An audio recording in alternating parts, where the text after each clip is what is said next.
2 optional missions भी थे, 5 goblins को किल करना या गॉब्लिन किंग को स्ले करना एडिशनल रिवॉर्ड्स के लिए।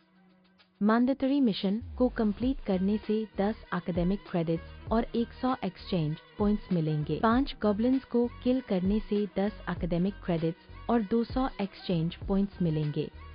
गॉब्लिन किंग को किल करने से 20 एकेडमिक क्रेडिट्स और 500 एक्सचेंज पॉइंट्स मिलेंगे।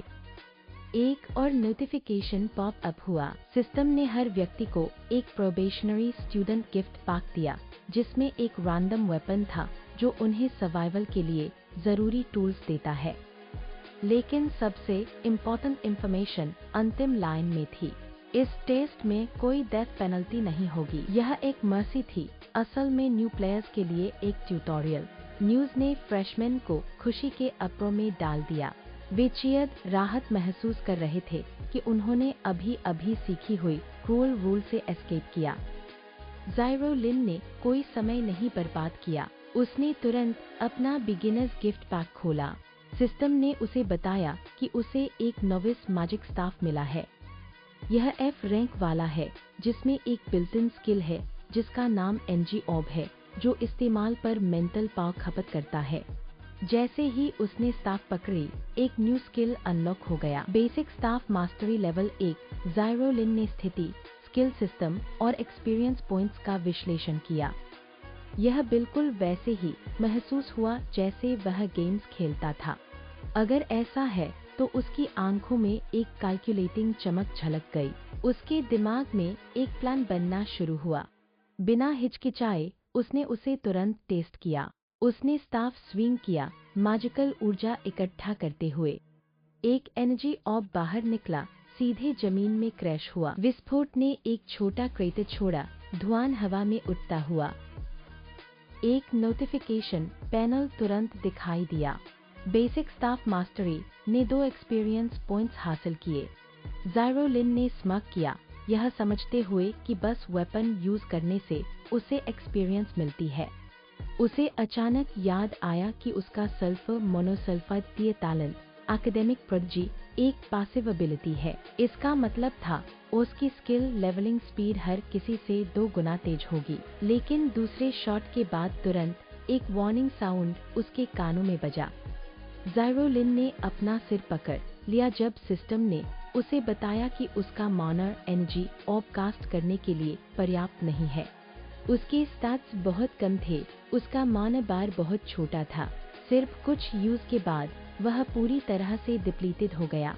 इसी बीच पास के एक बर्ली लड़के ने हेवी ग्रेड सोड मास्टरी अनलॉक करने की शेखी बघार रहा था। हर स्विंग पर एक एक्सपीरियंस पॉइंट कमाते हुए ज़ाइरो लिन ने देखा और तर्क किया कि अगर बस वेपन स्विंग करने से एक्सपीरियंस मिलता है तो वह थ्योरेटिकली यहाँ लेवल ग्राइंड कर सकता है, जब तक कि मिशन पूरा करने से पहले वह पर्याप्त मजबूत न हो जाए। लेकिन उसने जल्दी ही उस आइडिया को डिसमिस कर दिया। रैंडमली वेपन स्विंग करना वास्तव में एफिशिएंट नहीं था। एक्सपीरियंस पाने के लिए उन्हें कुछ स्टैंडर्ड्स को पूरा करना पड़ता है। सबसे ज्यादा महत्वपूर्ण बात यह है कि मिशन में टाइम लिमिट था। इससे तुरंत एक्सपीरियंस फार्म करने की कोई संभावना खत्म हो गई। उसने अपने हाथ में मैजिक स्टाफ को देखा और फैसला किया, अपनी लेवलिंग एडवांटेज को अधिकतम करने के लिए फिजिकल वेपन में स्विच करना सबसे अच्छा रहेगा। उस पल गु ज़ाइरो लिन के पास आ गई। बोलने से पहले वह एक सेकंड हिचकिचाई और प्रस्ताव रखा कि वे वेपन्स एक्सचेंज करें। गु ज़ाइरो ने साफ दिखा दिया कि वह इंटेलिजेंट है, जबकि उसने पहले कभी वीडियो गेम्स नहीं खेले थे। वह अंदाजा लगा सकती थी कि मैजिक इस्तेमाल करने से जरूर कुछ खर्च होगा, चाहे मेंटल एनर्जी हो या माना, और यह संभवतः व्यक्ति की इंटेलिजेंस स्टाफ से जुड़ा होगा। उसने मैजिक स्टाफ की ओर इशारा किया और कहा कि यह उसके लिए ज्यादा सूटेबल लगता है। इसके विपरीत सॉड ज़ाइरो लिन को उसके मुकाबले बेहतर सूट करता दिखा। तुम्हारा नाम गु ज़ाइरो है सही? मेरा ज़ाइरो लिन है। गु ज़ाइरो ने सिर हिलाया। हाँ क्लासमेट ज़ाइरो लिन, क्या तुम मेरे साथ ट्रेड करना चाहोगे? ज़ाइरो लिन तुरंत सहमत हो गया। उसने उसे स्टाफ दिया और याद दिलाया कि स्पेल्स कास्ट करने के लिए एक निश्चित लेवल की एक्यूरेसी चाहिए। जैसे ही उसे सॉर्ड मिला, सिस्टम ने उसे बताया कि उसने सॉर्ड मास्टरी अनलॉक कर ली है। उसने इसे कुछ बार स्विंग किया और पाया कि इसे इस्तेमाल करना बहुत ज्यादा कंफर्टेबल है। अब जब उसके पास एक सूटेबल वेपन था, ज़ायरो लिन ने सोचा कि मिशन को स्मूथली पूरा करने के लिए एक और टीममेट ढूंढना सबसे अच्छा रहेगा। उसने गू ज़ायरो की ओर एक नज़र मार ली। पीछे मुड़ते हुए मुस्कुराते हुए उसने उसे आमंत्रित करना शुरू किया। अरे क्लासमेट गू ज़ायरो, क्या तुम मेरे साथ टीम अप करना चाहोगी? लेकिन जब वह खत्म करने ही वाला था, एक और आवाज ने उसे बीच में ही काट दिया। एक बर्ली गाय भारी ग्रेटसोड लेकर आया, उनके पास आया और उन्हें स्मग आर्गन से देख रहा था। उसने गू ज़ायरो की ओर नजर मारते हुए रफी तौर पर कहा, हे वांट टू टीम अप? उसकी पोस्चर साफ दिखा रही थी कि वह ट्रबल पैदा करने आया है। बर्ली मैन ने अपना परिचय वांग टेलिन के रूप में दिया। उसने गू ज़ायरो को ब्लंटली बताया कि उसने सुना है कि उसके पास क्लास में सबसे हाई स्टैट्स हैं और उसे अपने साथ पार्टनर करने के लिए इनवाइट किया। उसने बोस्ट किया कि उसकी स्ट्रेंथ, कॉन्स्टिट्यूशन और एजिलिटी सभी 10 पॉइंट से ऊपर है। वह ज़ायरो लिन का मजाक उड़ाते हुए कंटिन्यू किया, यह क्लेम करते हुए कि उसके साथ रहना किसी वीक ज़ायरो लिन के साथ टीम अप करने से बहुत सेफ है। अगर दोनों ने टीम बनाई तो वे डेफिनेटली इस एंट्रेंस एग्जाम को पास कर लेंगे। वही ज़ायरो लिन ने खुद से क्वाइटली मत किया, यह नहीं समझ पाते कि हाई स्टैट्स होना इतना इम्प्रेसिव क्यों है। गू ज़ायरो ने एक भी शब्द नहीं कहा। उसकी नजर ठंडी हो गई। उसने वांग टेलिन को ब्रश करके पार किया और एक शॉर्ट आईसी रिप्लाई दी, अनइंटरेस्टेड। सबके सामने इतना ब्लंटली रिजेक्ट किया। वांग टेलिन ने फ्यूरी में अपनी फिस्ट्स कस ली, किसी को ढूंढते हुए जिस पर वह अपना एंगर वेंट कर सके। उसका रेज जल्दी ही टारगेट ढूंढ लेता है। वह स्पिन होकर ज़ायरो लिन को घूरता है, यह मानते हुए कि ज़ायरो लिन ही कारण है उसकी एम्बारसमेंट का। वह आगे बढ़कर फाइट पिक करने की कोशिश करता है। उसने ज़ायरो लिन को कंधे पर जोर से धक्का दिया और गरजते हुए कहा, क्या देख रहा है? वांग टेलिन ने गाली गालीचा फेंका। ज़ायरो लिन को सिर्फ 9 कुल पावर पॉइंट्स होने के कारण ट्रैश कहा।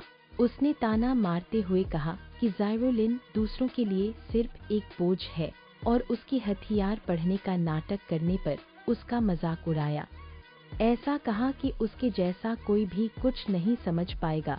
वैसे भी उम्मीद के उलट ज़ायरो लिन ने कोई डर नहीं दिखाया। उसने शांति से जवाब दिया कि कोई भी एग्जाम पास कर सके, यह उसकी अपनी एबिलिटी पर निर्भर करता है, और वांग टेलिन को सलाह दी कि वह मिशन पूरा करने के लिए अपनी ताकत बचाए। ज़ायरो लिन के शब्दों ने सिर्फ आग में और ईंधन डाल दिया। गुस्से में वांग टेलिन ने उसे कॉलर से पकड़ लिया और चिल्लाते हुए कहा कि वह उसे रियल एबिलिटी का असली रूप दिखाएगा। लेकिन खतरे का सामना करते हुए ज़ायरो लिन ने बस हल्की सी मुस्कान के साथ होंठ मोड़ लिए। उसने सीधे वांग टेलिन की आंखों में देखा। उसकी आवाज में एक रहस्यमयी टोन था, लगता है तुम्हें वो मौका नहीं मिलेगा।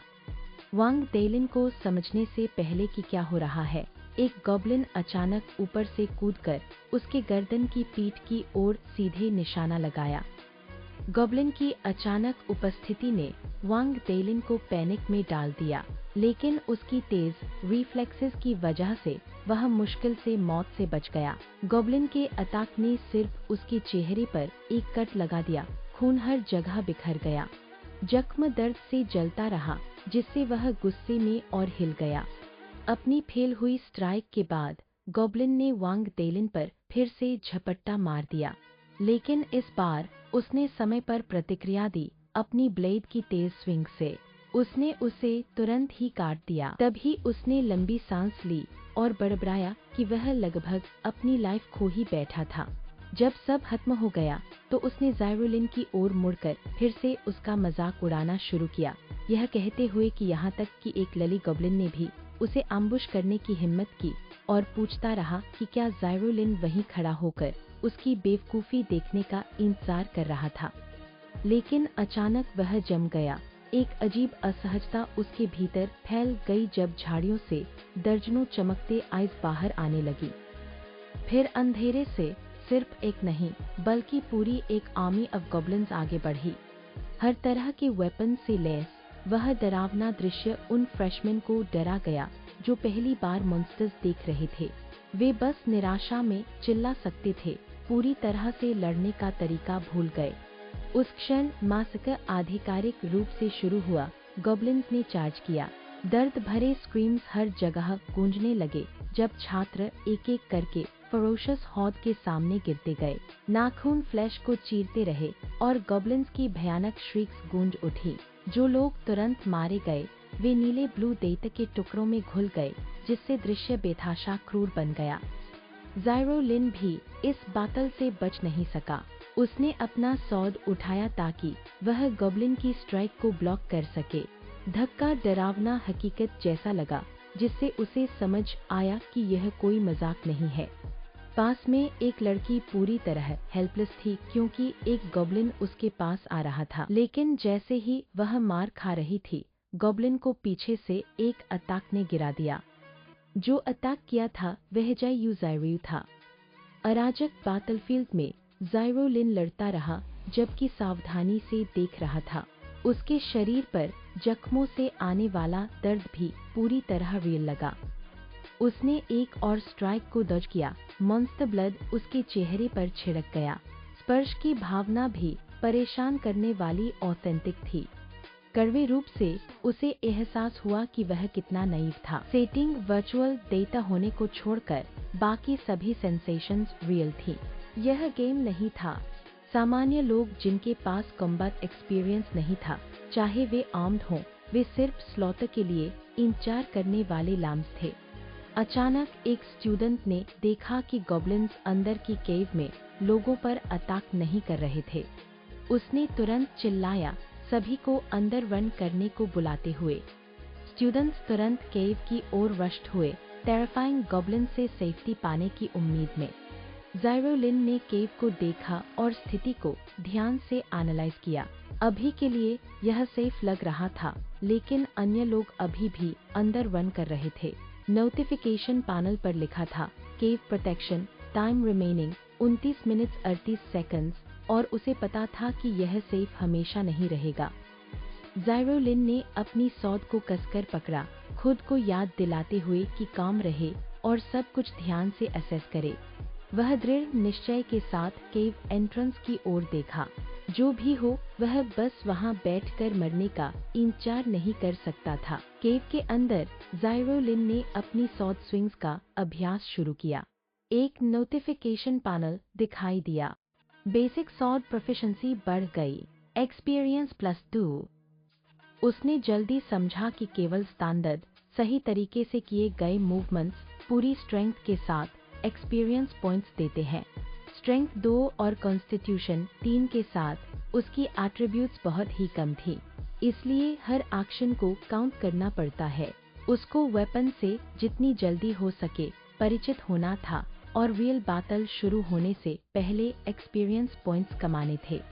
लेकिन टाइम किसी का इंतजार नहीं करता। एक कोल्ड नोटिफिकेशन अचानक बज उठा। केव प्रोटेक्शन जल्द ही खत्म होने वाला है। बचा हुआ टाइम 2 मिनट 38 सेकंड है। यह सुनकर केव के अंदर के बाकी लोग पैनिक करने लगे।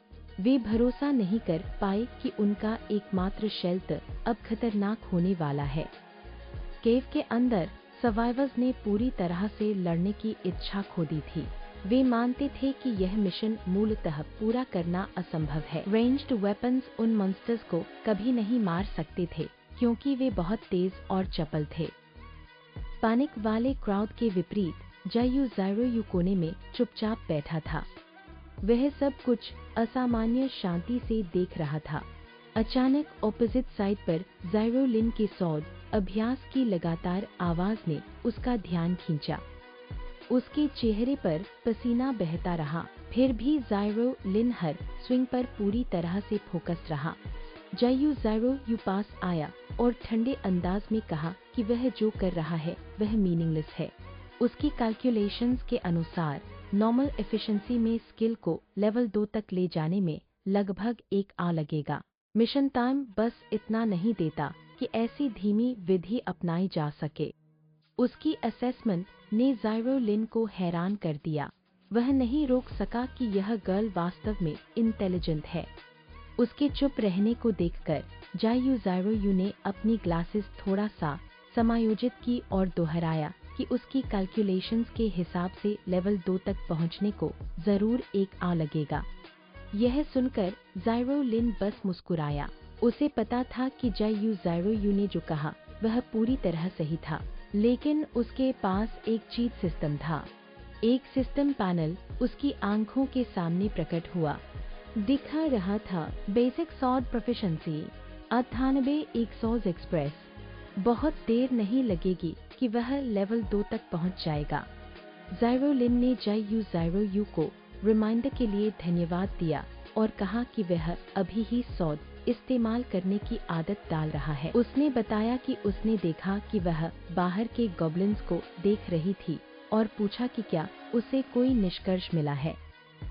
अब ज़ाइरो यू ही है जो सरप्राइज दिखी। उसने पूछा कि वह कैसे जानता है कि वह गॉब्लिन्स को देख रही थी।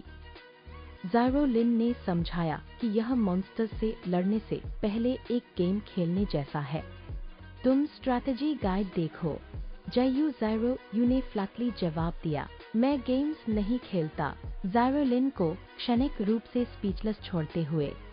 फिर भी उसने अपनी ऑब्जर्वेशन साझा की जो उसने देखा था। उसके आधार पर गॉब्लिन्स की अटैक और डिफेंस बहुत कमजोर थी।